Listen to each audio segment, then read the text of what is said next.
OBC के भाई कामगार है, जो हमारा परिवार है, अगर उनका 1% आरक्षण भी पॉइंट के बराबर भी कमजोर पड़ रहा होगा तो मैं वचन देता हूं कि इससे बड़ी रैली उनके समर्थन में हम लोग करेंगे।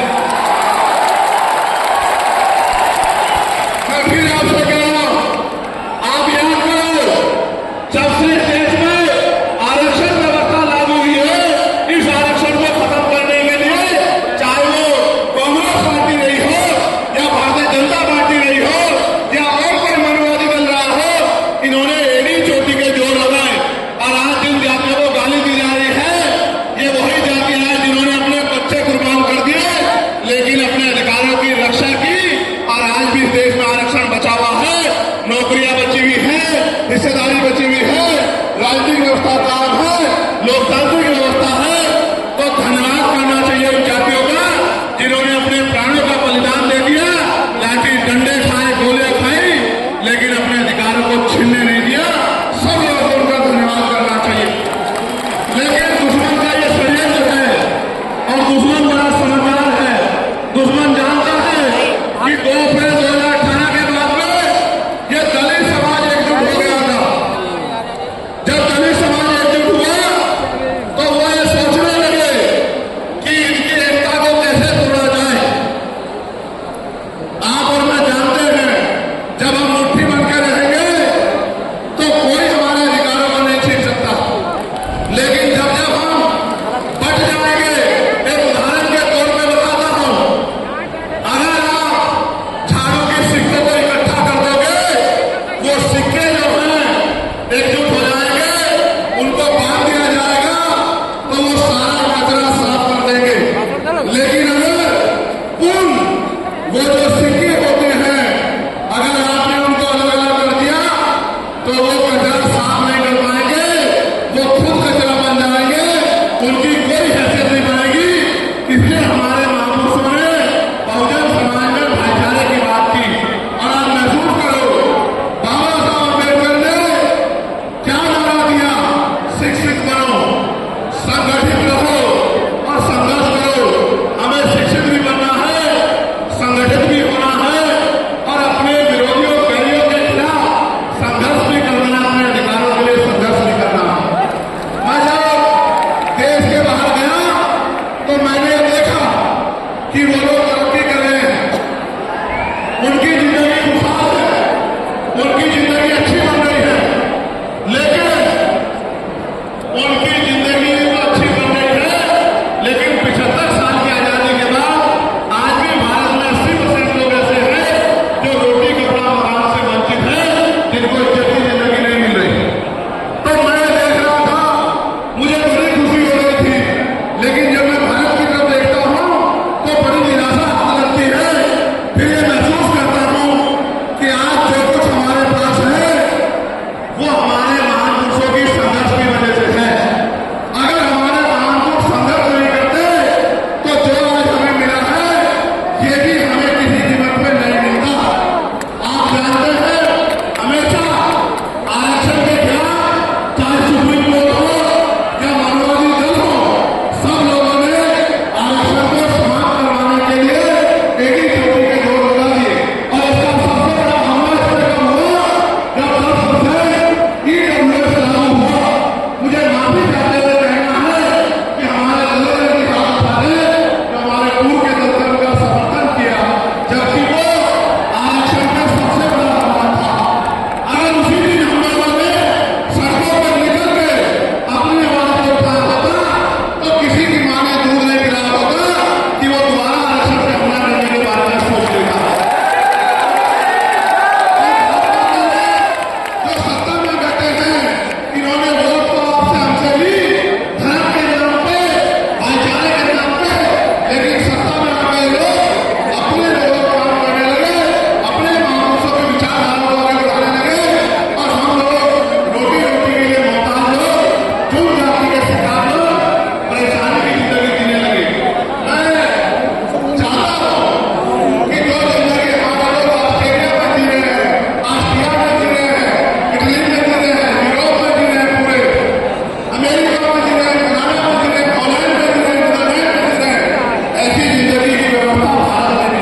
मिलना चाहिए, समर्थन करते हैं, लेकिन अपने लोगों को सुप्रीम कोर्ट भेज दिया और सुप्रीम कोर्ट में इनके बैठे जजों ने फिर से उस पर रोक लगा दी।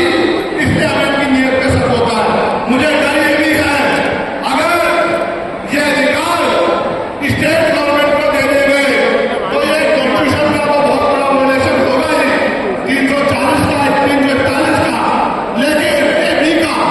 लेकिन सबसे बड़ा खतरा ये है कि कल जो सरकार सत्ता में आएगी वो किसी भी अन्य जाति के लोगों को शेड्यूल कास्ट में उनको शामिल करके आपके पूरे अधिकार को छीन-बीन कर सकती है। अगर ये पावर स्टेट को मिल गई, हमें सरकार की मंशा पे सिर्फ शक है। हमने ये भी मांग किया, आपको याद होगा, यूपी के साथी हमारे जानते हैं, हमने 2 साल पहले, पौने 2 साल पहले मांग की थी कि जो 52% ओबीसी है उनको 27% रिजर्वेशन सुप्रीम कोर्ट के लोगों ने दिया। आबादी से आधा सुप्रीम कोर्ट